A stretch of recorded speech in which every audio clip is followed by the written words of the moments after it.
So in the last class, we talked about responding to question tags or to tag questions. Firstly, remember that tag questions are questions that you ask to seek confirmation over or about what had been said before or previously. I also mentioned in that class that the principle, the formula that you use in responding to tag questions is the principle of reversal of opposite.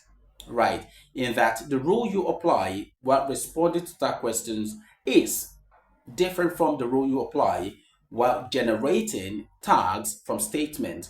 For generation of tags from statements, you have two basic rules. The first is a positive statement will generate or will attract a negative tag, and a negative statement will attract a positive tag. But when you have to respond to tags, not to statements now, the rule is pretty simple, reversal of opposites. So what that simply means, as I explained in that class, is that when the statement is positive, like we have here, the statement here is positive, the tag has to be negative. And so when you have to respond to a negative tag, so you go back to the original form of the statement. If the statement is positive, then your response has to be positive.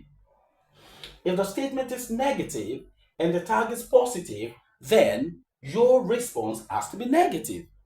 But in this case, we have a positive statement. Made is coming around.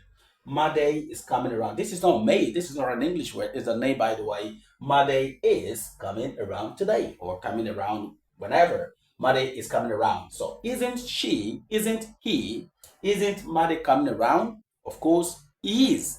Did you get that? So this is a negative tag. When you respond to a negative tag under exam situations, your response has to be positive. Why?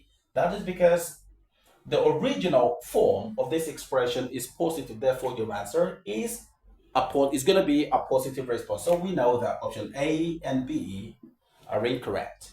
Now out of the equation, this is positive. This has to be positive. This is positive already. The tag is negative. The tag is negative, right? So this has to be positive. Now we have between yes and yes to choose from. Is that option C or D?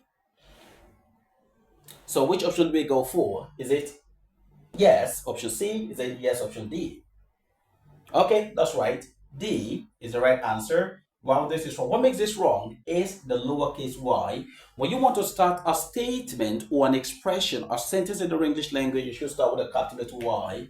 So this is another lesson on capitalization or, punctuation mark. So the right answer here is yes, comma, he is. So with that, we've come to the end of the lessons on response to question tags or to tag questions. If you've learned anything might be intriguing in this class, in these lessons, do well to share this content to as many people who may need it, students, writers, or speakers of the English language that struggle with this aspect of the English language.